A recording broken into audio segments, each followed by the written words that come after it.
You see these stunning ladies behind me? They're hand stitched, and I'm going to show you how to start one of them.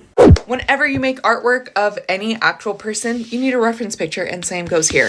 Can't be a blurry picture. Pictures of the person really far away are really hard to replicate. It's got to be a good headshot. My next design is of Bosco the drag queen. I scoured the internet to try to find a really good reference picture. I didn't really like any of them, but I found a pre-drawn image of her. This is the image. I'm tagging the original designer below. She's amazing. I've already reached out to her, got permission since this is personal use, and we've coordinated a small payment for letting me use her design. Now that I have my reference picture, I did an outline of the design and settled on the color palette.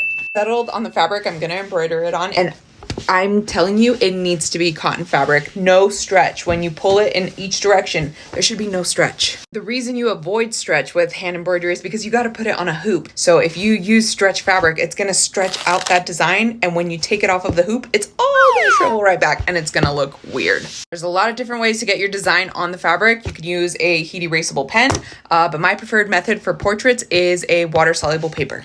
My favorite is the sulky water soluble sheets, and I'm going to show you how to use them. I've got my printer turned on and I pulled out one of the sheets. You can see this side is kind of like soft and scratchy, and then this side is shiny like the back of a sticker. I want it to print on the scratchy side. Beautiful. Now we have to cut the excess. Make sure you leave a little bit of a border on the design because once you start stitching it, your needle will kind of want to tug on the fabric. So you want at least a little bit of a border so that the image stays in place and it doesn't get moved by your needle going in and out. I always do my portraits on an 8-inch hoop, and unfortunately I only have a 6-inch hoop today, so I need to run to Michael's tomorrow. But I always do them on an 8-inch hoop because I want you to be able to see the details, because when a design is too small, those really important details can get lost, and especially when I'm doing a drag queen, I want you to see those dramatic lashes and eyeshadow. So I'm not going to be putting this together today. But for shits and giggles, we're going to pretend this is an 8-inch hoop. What you're going to do is take this top part off and separate those. This is your base. After that, you can put a layer of batting down. That's what I like to do. You don't have to. Then you would put down your layer of fabric. You're going to use this outside part and you're going to sandwich it. You're going to have it just like that.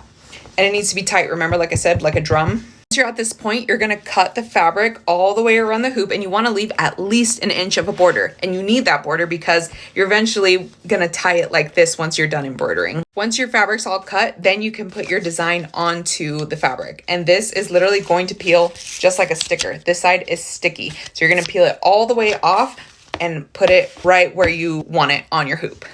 Once you have your design on your fabric, you just start stitching. And I know this seems like a lot of steps, but these are the steps I take to make sure all my portraits turn out as best as they can. If you have any questions, please shoot them in the comments. I'd love to answer them.